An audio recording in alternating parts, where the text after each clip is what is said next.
જ્યારે આપણે રાત્રિના આકાશમાં નજર કરીએ છીએ ત્યારે એક જ પ્રશ્ન ઉઠે છે, આપણા બ્રહ્માંડની ઉંમર કેટલી છે? અમારા બ્રહ્માંડના જન્મસ્થાનને સમજવા માટે અમારે સમયની યાત્રા પર નીકળવું પડશે. ભૌતિકશાસ્ત્ર, પ્રકાશ અને આકાશીય પદાર્થોના જટિલ નૃત્યની મૂળભૂત રચનાને તપાસવું. અમારી કથા લગભગ 13.8 અબજ વર્ષ પહેલા બિગ બેંગથી શરૂ થાય છે. એક વિશાળ વિસ્ફોટ જે અંતરિક્ષ અને સમયની જાતને જન્મ આપ્યો. આ ઐતિહાસિક ઘટના એક વિસ્તરણને પ્રેરણા આપી છે જે આજે પણ આપણા બ્રહ્માંડને આકાર આપી રહી છે. પણ અમે આ એટલા મોટા સમયગાળાને કેવી રીતે માપી શકીએ? જવાબ બ્રહ્માંડમાં ફરતી પ્રકાશમાં છુપાયેલો છે. અદ્યતન ટેલિસ્કોપનો ઉપયોગ કરીને ખગોળશાસ્ત્રીઓ કોસ્મિક માઇક્રોવેવ પૃષ્ઠભૂમિ કિરણો કેદ કરે છે. બિગ બેંગની ધૂંધળા પછીની ઝલક જે 1965માં અર્નો પેન્ઝિયાસ અને રોબર્ટ વિલ્સન દ્વારા શોધવામાં આવી. આ અવશેષ કિરણો બાળ બ્રહ્માંડનો એક ઝલક પ્રદાન કરે છે જે વૈજ્ઞાનિકોને તેની ઉંમર અદ્ભુત ચોકસાઈથી અનુમાન કરવા દે છે. આ બ્રહ્માંડનો નકશો છે જે ફક્ત 3,80,000 વર્ષ જૂનો છે, જ્યારે ઇલેક્ટ્રોન અને પ્રોટોન સંયોજિત થઈને તટસ્થ હાઇડ્રોજન બનાવે છે. વિશાળ વિસ્તારોમાં પ્રકાશને સ્વતંત્ર રીતે મુસાફરી કરવાની મંજૂરી આપવી. પરંતુ આ પ્રાચીન પ્રકાશને માત્ર માપવું પૂરતું નથી. દૂરની ગેલેક્સીઓને જોતા અમે બ્રહ્માંડ કઈ ઝડપે વિસ્તરી રહ્યું છે તે ઓળખીએ છીએ.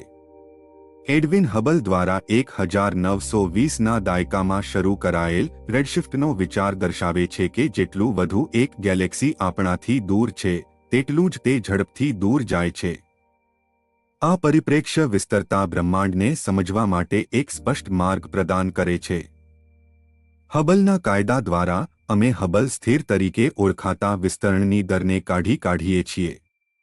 જગ્યામાં વસ્તુઓ કેટલાય ઝડપથી દૂર જઈ રહી છે તે માપીને અમે અંદાજ લગાવીએ છીએ કે આપણા બ્રહ્માંડમાં તમામ પદાર્થ એક અવિશ્વસનીય રીતે ઘન બિંદુમાં સંકુચિત થયાથી કેટલો સમય થયો છે. આ અભિગમ આપણા બ્રહ્માંડની ઉંમર સમજવામાં એક મૂળભૂત પાયાનો કાર્ય કરે છે. તેથી બ્રહ્માંડની ઉંમર સમજવા માટે ફક્ત વિસ્તરણ જ નહીં, પરંતુ તારાઓના જીવનચક્રોની પણ તપાસ કરવી જરૂરી છે. ગેલેક્સીઓ ઉદ્ભવતી તારાઓની નર્સરીઓ. પ્રાચીન તારાના સમૂહોનું નિરીક્ષણ કરીને, જેમ કે આપણા મિલ્કી વેમાં મળતા ગ્લોબ્યુલર સમૂહો, ખગોળશાસ્ત્રીઓ બ્રહ્માંડની ઉંમરનો અંદાજ લગાવી શકે છે. આ તારોમાંથી કેટલાક, જેમ કે માના, બ્રહ્માંડના પોતાને જેટલા જ જૂના છે, જે તેના બાળપણ વિશે મહત્વપૂર્ણ સંકેતો આપે છે. તે ઉપરાંત બ્રહ્માંડની તત્વીય રચનાએ તેની ઇતિહાસને વધુ સ્પષ્ટ બનાવ્યું છે. જૂના તારાઓમાં હાઇડ્રોજન અને હેલિયમની પ્રચુરતા અભ્યાસ કરીને ખગોળશાસ્ત્રીઓ પ્રારંભિક બ્રહ્માંડની પરિસ્થિતિઓને પુનઃનિર્માણ કરે છે. આ તત્વો બિગ બેંગ પછીના પ્રથમ થોડા મિનિટોમાં રચાયા, જેને બિગ બેંગ ન્યુક્લિયોસિન્થેસિસ તરીકે ઓળખવામાં આવે છે. કોસ્મિક વિકાસનો સમયરેખા બનાવવી. આજે અવલોકન તકનીકો, સૈદ્ધાંતિક ભૌતિકશાસ્ત્ર અને સુધારેલ પદ્ધતિઓના સંયોજન દ્વારા અમે આપણા બ્રહ્માંડને સમજવાની કિનારે ઊભા છીએ. વિશ્વની ઉંમર આશ્ચર્યજનક 13.8 અબજ વર્ષ છે.